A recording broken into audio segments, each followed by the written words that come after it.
Guys, magandang araw. Ngayon, papakita ko naman na video ngayon is laway ng aso na gamit lamang ang microscope. Tara, tingnan natin. Sa makikita natin sa microscope, meron siyang maliliit na parang gumagalaw na mga bakterya yata to, or ito yata tinatawag na rabies. I don't know, pero kayo nang bahala yung merong mga knowledge about dito. Napakarami nila, tsaka iba't ibang klase siya ng bakterya na gumagalaw.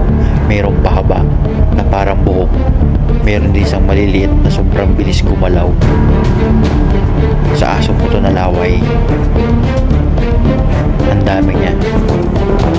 Marami din yung parang buhok siya, malalaki din, pero nakakatakot.